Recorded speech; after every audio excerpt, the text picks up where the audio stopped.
नमस्कार। सगरमाथा विशेषमा स्वागत छ। म रमेश वाग्ले। दर्शकबिन, सगरमाथा विशेषमा हामी हरेक दिन विशेष विषयवस्तुमाथि विशेष व्यक्तित्वसँगको कुराकानी लिएर आउने गर्छौँ। आज हामीले नेपालमा बनेको विज्ञान र प्रविधिको अनुसन्धान गर्दै देशको सर्वाङ्गीण विकासमा योगदान पुर्याउन भनेर बनेको विज्ञान तथा प्रविधि प्रतिष्ठान छ। त्यो प्रतिष्ठानले नेपालमा विज्ञान प्रविधिको क्षेत्रबाट योगदान गर्न सक्यो कि सकेन? त्यो एउटा राजनीतिक नियुक्ति लिने र जागिर खाने थलो मात्रै बन्यो वा त्यसले विज्ञान प्रविधि मार्फत राष्ट्रका सर्वाङ्गीण क्षेत्रमा योगदान दिन सक्यो? अध्ययन अनुसन्धान मार्फत हाम्रा दैनिक जीवनलाई सहज बनाउन कति सक्यो? अनि नेपाललाई विभिन्न क्षेत्रमा आत्मनिर्भर बनाउनका लागि के कुराहरू चाहिँ आविष्कार गर्नका लागि सहयोग पुर्यायौँ? आज हामी यसमा केन्द्रित रहेर बहस गर्नेछौँ। बहसका लागि नेपाल विज्ञान तथा प्रविधि प्रतिष्ठानका उपकुलपति डाक्टर सुनिल बाबु श्रेष्ठ यति बेला स्टुडियोमा हुनुहुन्छ। उहाँलाई स्वागत गरौँ। स्वागत छ डाक्टर। नमस्ते।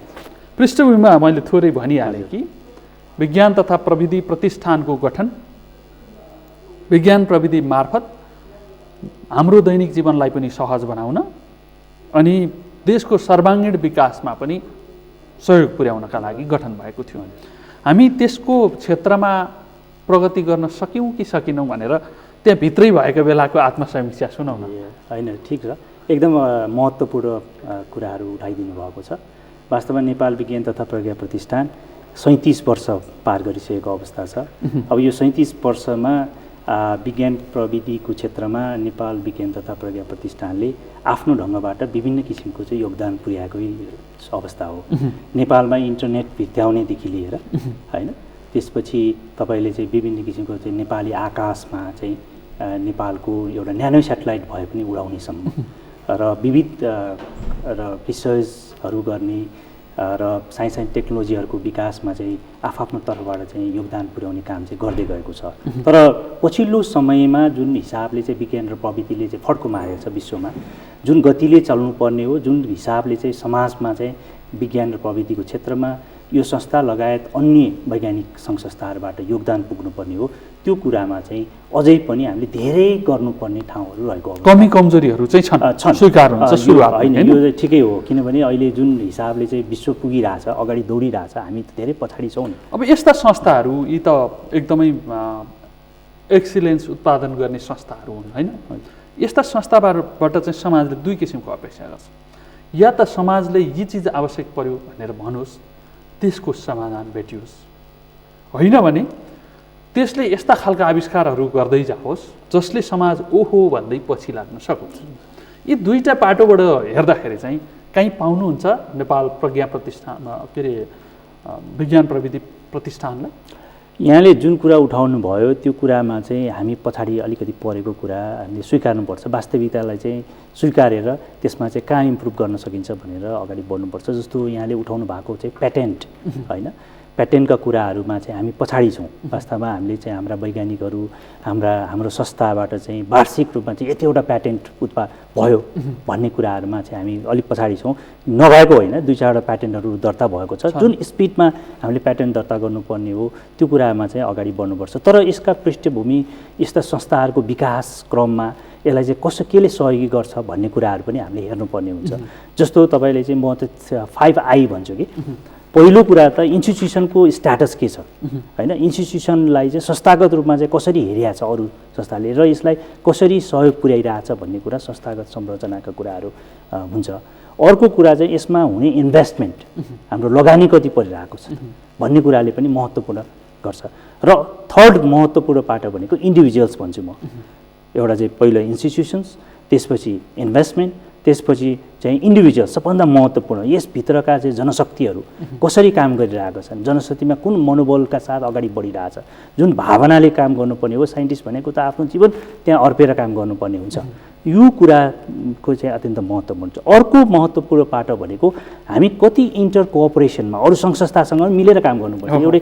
एउटै नेपाल विज्ञान तथा प्रज्ञा प्रतिष्ठानले मात्र सम्पूर्ण काम गर्न सक्ने अवस्था छैन। विश्वविद्यालय होला, विश्वविद्यालय हुन्छ होइन, सरकारी निकायहरू हुन्छ, अनुसन्धान परिषद होला एक्ज्याक्टली होइन, र अर्को महत्त्वपूर्ण अनुसन्धान परिषद होला एकदमै।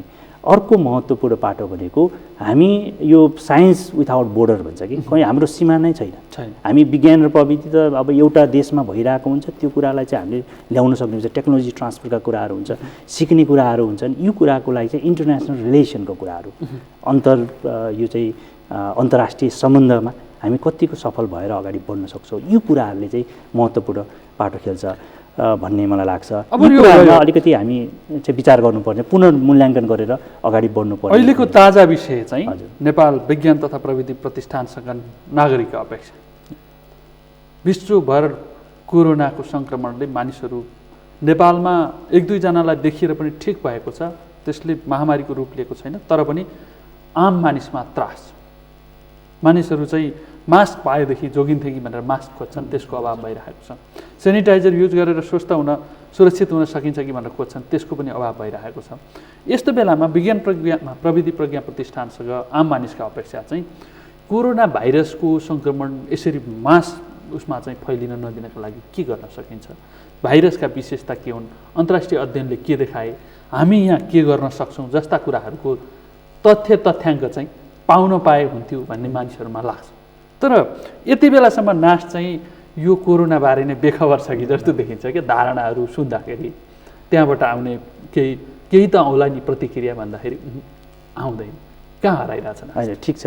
यहाँले राख्नु भएको कुरामा चाहिँ म के भन्न चाहन्छु भने भोलि मात्रै हाम्रो साइन्स डायलग, विज्ञान संवाद हामीले गर्दैछौँ यही कोरोना भाइरसको बारेमा। र यसका विज्ञहरू बाहिरबाट, हाम्रो चाहिँ स्वास्थ्य सेवा विभाग, हाम्रो चाहिँ टेको हस्पिटलबाट र हाम्रा वैज्ञानिकहरूले पनि आफ्ना कुराहरू, धारणाहरू राख्ने हिसाबले चाहिँ एउटा कार्यक्रम आयोजन गर्दैछ जनचेतनाको बारेमा। र जुन यहाँले भन्नुभयो कि अहिले नाश नै एउटा समाजको लागि विज्ञान र समृद्धिको लागि नवपरिवर्तन भन्ने नाराका साथ अगाडि बढिरहेको अवस्थामा हामीले समाजलाई कसरी हामीले सहयोग पुर्याउन सक्छौँ, विज्ञानले कसरी सहयोग पुर्याउन सक्छौँ भन्ने कुरामा हाम्रो फोकस छ।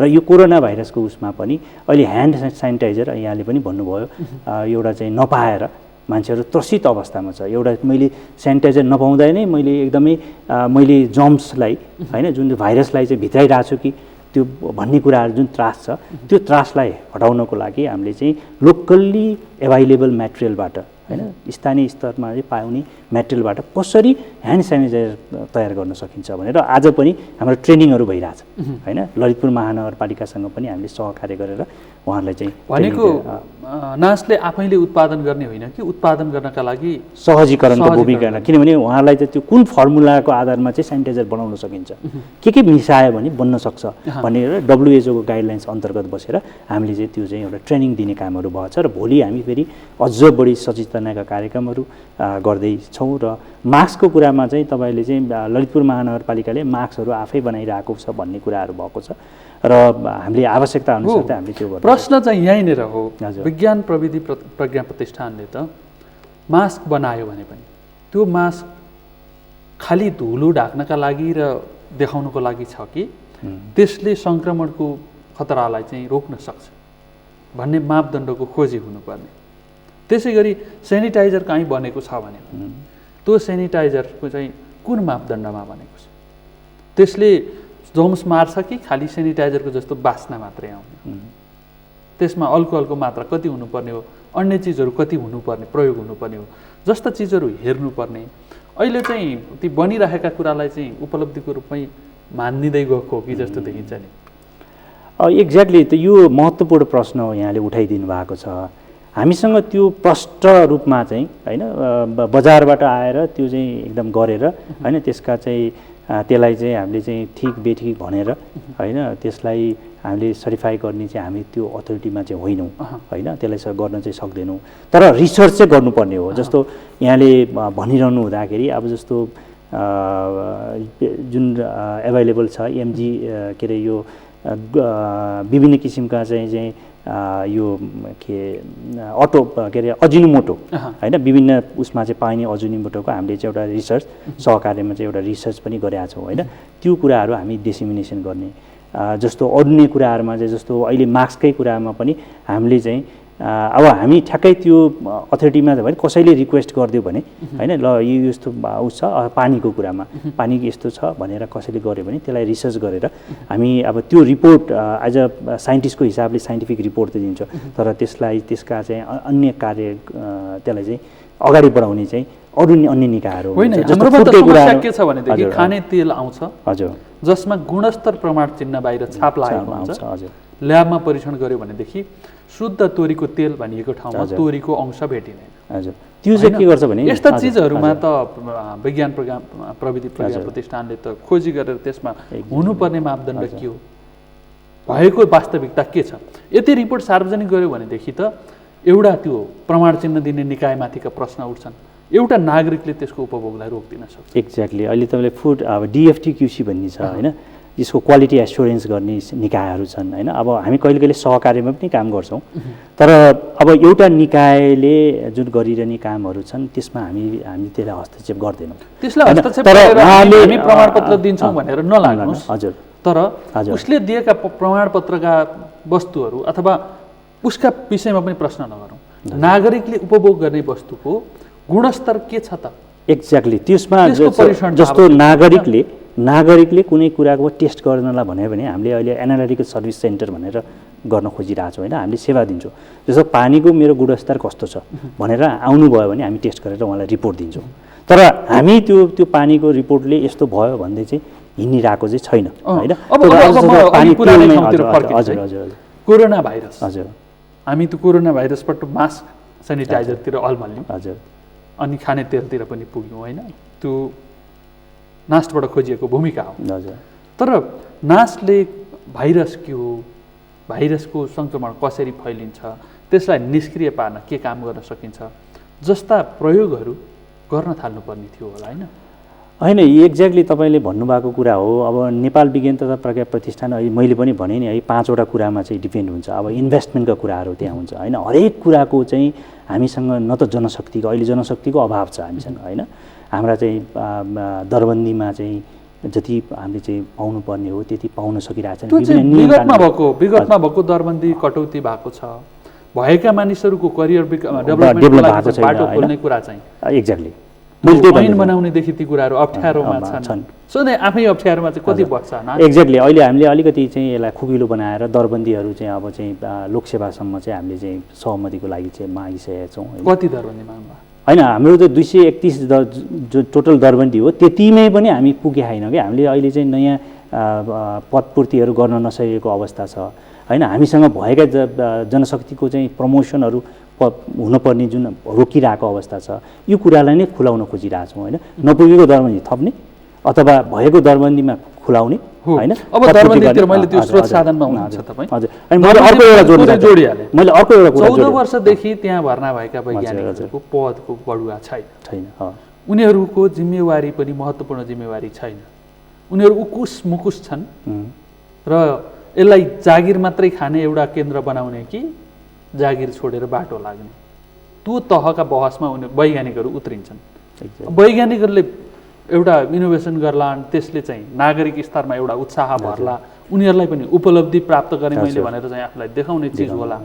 त्यो अपेक्षाका साथ गएकाहरू चाहिँ उकुस मुकुस भएर कुण्ठा र आक्रोश पालेर बस्नुपर्ने परिस्थिति बन्छ भने अब त्यो नास्ट कहिले बन्छ अथवा नास्ट किन चाहियो यस्ता प्रश्नहरू तपाईँ आफूलाई कतिको गर्नु होइन मैले त्यही कारणले त मैले भने नि जुन दरबन्दी अनुसार चाहिँ पदपूर्ति हुनुपर्ने कुराहरू उहाँहरूको चाहिँ पदपूर्ति अनुसार चाहिँ जुन हिसाबले चाहिँ आफ्नो वृत्ति विकासहरू हुनुपर्ने कुरा जुन रोकिरहेछ धेरै वर्षदेखि रोकिरहेको छ त्यसलाई खुलाउने कामहरू अगाडि बढेको छ अहिले चाहिँ त्यहाँभित्रका वैज्ञानिकहरू तपाईँ हिजो त्यहाँको सर्वोच्च निकाय व्यवस्थापन परिषदमा पनि काम गरिसकेको नास्टलाई राम्रोसँग बुझेको व्यक्ति आउनुभयो योग्यता भएको र बुझेको दुवै भएको व्यक्ति आइसकेपछि केही हुन्छ भन्ने अपेक्षा थियो त्यसमा पनि तपाईँले निराश बनाउने प्रयास गर्नुभयो एक किसिमका गुनासो पनि छन् के कुरामा निराशा बनाउने कुरा त्यही करियर विकासका लागि तपाईले त्यो त झन् खुलाइरहेको छु मैले त खुलाएर नियमावली पास नगरिकन त होइन एउटा व्यक्तिले गर्दैन नि त संस्था हो नि त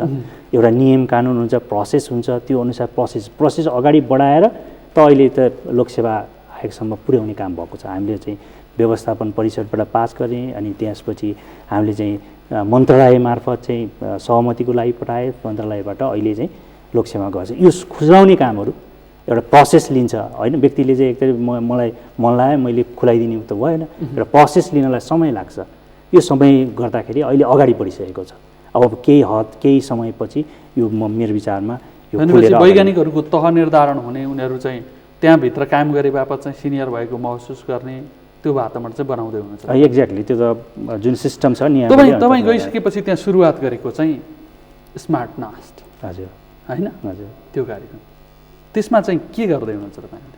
अहिले स्मार्ट नास्टको एउटा हामीले समिति मार्फत हाम्रो प्राज्ञ र विभिन्न किसिमको विशेषज्ञहरू पनि त्यसमा सम्मिलित, प्राध्यापकहरू पनि सम्मिलित गरेर एउटा रिपोर्ट अहिले तयार भइसकेको छ।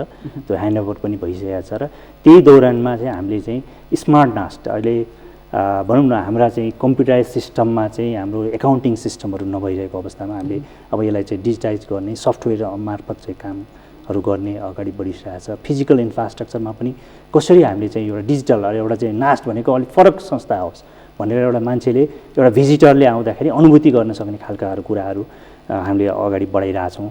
हामीसँग चाहिँ अस्ति भर्खरै पनि हामीले चाहिँ यो हाम्रा कार्यक्रमहरू एउटा सेन्टरमा मात्रै केन्द्रित नहोस्, सातवटै प्रदेशमा हाम्रो सेन्टरमा गरेको कार्यक्रम चाहिँ सातवटै प्रदेशमा फैलिन सकोस्, एकैचोटि एट द सेम टाइम चाहिँ रियल टाइममा चाहिँ त्यो सबै सातै प्रदेशमा पुग्न सकोस्। अस्ति पनि हामीले अर्बन ग्रिनेरीमा एउटा चाहिँ कार्यक्रम गरेका थियौँ।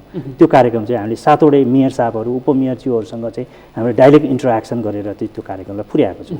यसरी हाम्रा कुराहरू चाहिँ अब गर्दैछौँ र नास्टको स्मार्ट नास्ट अन्तर्गतको जुन कार्यक्रमहरू छन् त्यो चाहिँ हाम्रो बजेट अनुसार चाहिँ बिस्तारै हामी कार्यान्वयन गर्दै लैजान्छौँ।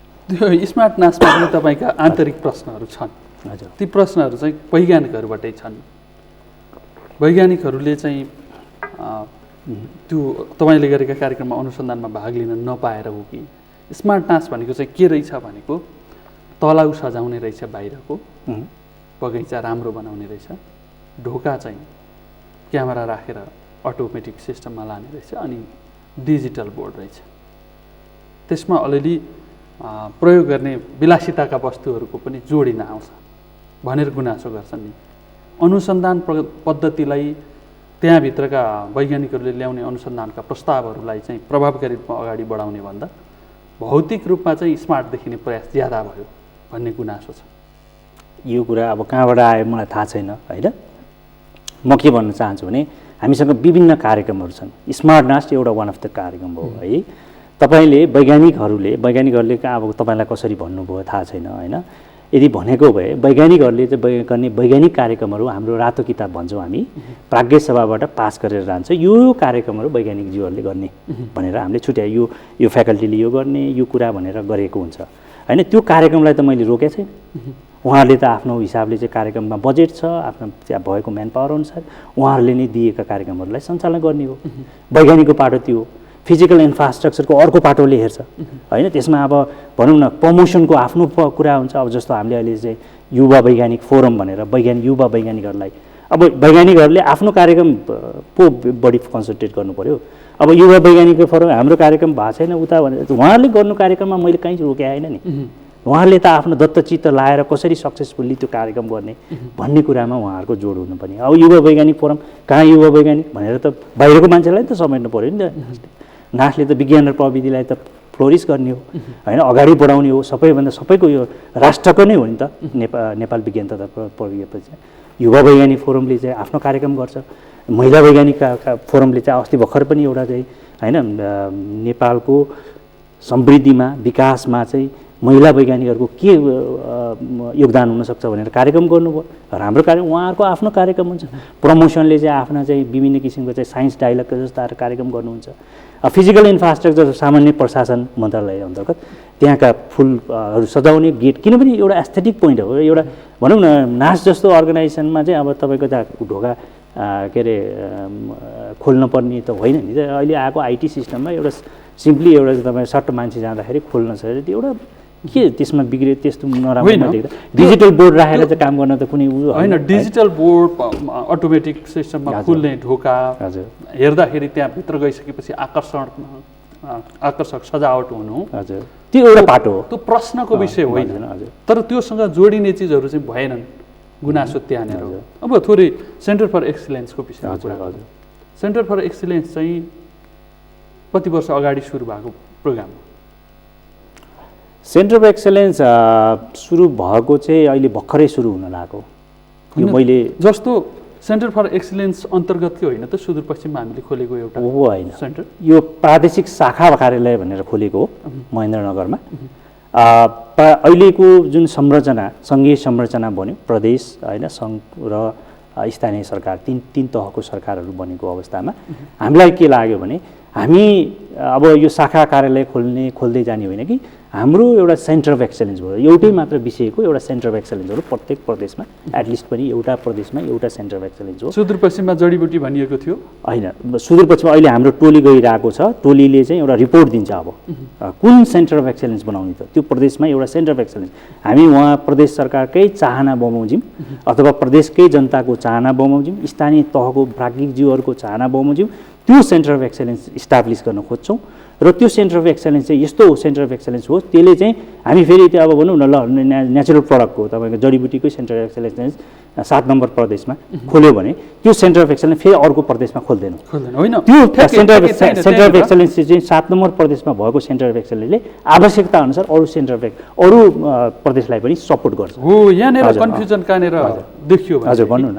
विगतमा सेन्टर अफ एक्सलेन्स भने पनि शाखा भने पनि शाखा एउटै मात्र शाखा खोलेको कुन प्रदेशमा के गर्ने भन्ने विषयमा अध्ययन भएको छ, एकदम भएको छ। त्यो अध्ययनले कुन कुन ठाउँमा के गर्ने भन्ने सन्दर्भमा प्रदेश नम्बरमा 2 मा माछाको कुरा भयो, अब सुदूरपश्चिम प्रदेशमा चाहिँ जडीबुटीको कुरा भयो। त्यसका लागि ठाउँहरू खोल्नको लागि के आधारमा खोल्ने भन्ने प्रतिवेदनहरू सहितको अध्ययन टोली सहितको रिपोर्टहरू ल्याएर यहाँ छ, तर ती रिपोर्टहरूलाई चाहिँ ती शाखा भनेर गरिएका हुन्। त्यसकारण सेन्टर अफ एक्सिलेन्स भनेको फरक हो भनेर फेरि अहिले अध्ययन टोली जाने, खर्च बढाउने, काम कम गर्ने, त्यो समस्या देखियो भन्ने होइन। त्यो कुरा चाहिँ अहिले त्यो कन्टेस्टमा र अहिलेको कन्टेस्ट फरक छ। अहिले सङ्घीय संरचना बनेको अवस्थामा प्रदेश सरकारले आफ्नो हिसाबले चाहिँ आफ्नो ढङ्गले चाहिँ विभिन्न कुराहरूको रिसर्च एक्टिभिटीहरू गर्ने सन्दर्भ रहेको छ।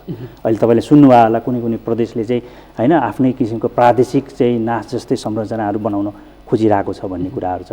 यो कन्टेस्टमा हामी धेरै कन्ट्रोभर्सीहरू, किनभने विज्ञान र प्रविधिले चाहिँ समाजको लागि, त्यहाँका जनताको लागि चाहना अनुसार काम गर्ने हो।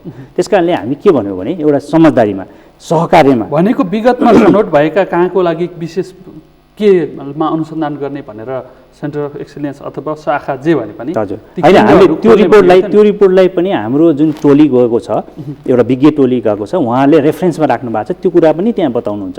तर चेन्ज कन्टेस्टमा उहाँहरूको अब प्रदेश सरकारको, स्थानीय सरकारको चाहिँ नयाँ माइन्ड आउन सक्छ नि त। यो त सङ्घीयता आइसकेपछिको अध्ययन हो नि, होइन? तर अहिले त त्यो बेलामा त सरकार बनिसकेको छ, उहाँहरूसँग कन्सल्टेसन कम थियो कि, त्यस कारणले अहिलेको जुन चेन्ज कन्टेस्टमा त्यसलाई नै भ्यालिडेसन उहाँले यसको लागि त हामीले यो रिपोर्ट तयार गरेका छौँ। हजुर हजुर, तपाईँको प्रदेशमा मानौँ प्रदेश नम्बर 2 लाई एक्ज्याक्टली हामी भन्छौँ त त्यो माछा हाम्रो अहिले जानुभएको विज्ञहरूले उहाँ भन्नुहुन्छ, उहाँहरू भन्नुहुन्छ के गर्नुहुन्छ होइन, होइन पुग्छ, त्यो गरिरहेको त्यही हो। हाम्रो पहिलाको यो स्टडी छ, तपाईहरुले यसमा चेन्ज गर्न चाहनुहुन्छ कि अथवा त्यसलाई चाहिँ त्यही भन्न चाहनुहुन्छ कि अथवा नयाँ कन्टेस्टमा चाहिँ हेर्न चाहनुहुन्छ भनेर त्यसलाई रिफ्रेन्सको आधारमा हामी त्यो पनि भन्छौँ हैन। तर हैन, उहाँको चाहिँ मेजोरिटीले चाहिँ हैन यसरी जाउँ, यसरी गर्दाखेरि राम्रो हुन्छ भनेर भन्दाखेरि हामीले चाहिँ त्यसलाई लिने हो। सुदूरपश्चिमको जडीबुटी अनुसन्धानका लागि भनेर खोलिएको कार्यालय चाहिँ बन्द अवस्थामा बन्द अवस्था जस्तै हो। यसमा चाहिँ त्यसमा दोमन छैन। झन्डै आधा करोड खर्च गर्ने, त्यत्रो उपलब्धिको रूपमा सार्वजनिक गर्ने।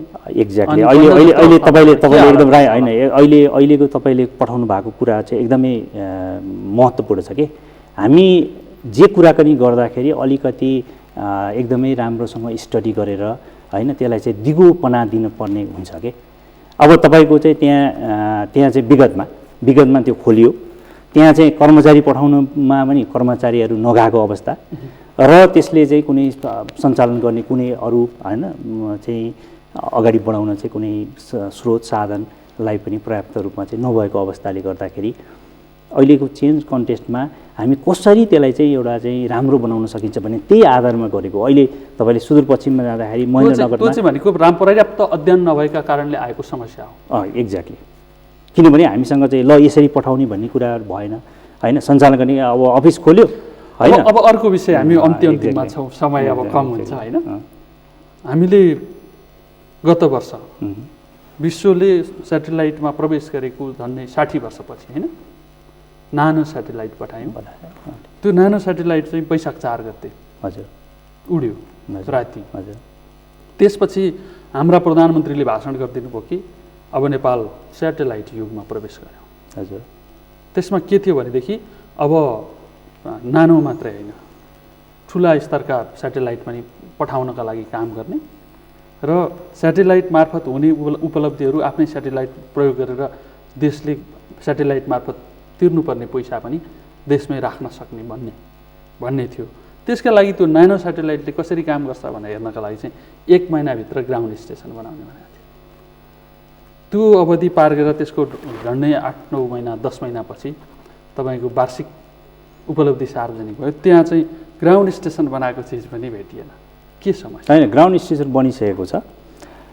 समस्या चाहिँ एउटा जुन डेटा कलेक्सन पनि भइरहेको छ। समस्याको कुरा गर्नु हुँदाखेरि एउटा चाहिँ फोटो डाउनलोड गर्ने, एउटा अरू सबै डेटाहरू आइरहेछ, एउटा फोटो डाउनलोड गर्ने चाहिँ त्यहाँ भएन भन्ने एउटा वैज्ञानिकको चाहिँ एउटा प्रतिवेदन आएको अवस्था छ र त्यसलाई अब कसरी अगाडि बढाउन सकिन्छ, के गरेर गर्न सकिन्छ भन्ने कुरामा चाहिँ हामीले अहिले थप यसलाई चाहिँ कसरी अगाडि बढाउने। केही समय अगाडि तपाईँहरूले टेन्डरिङ प्रक्रियामा जानुभएको थियो, त्यो चाहिँ के को?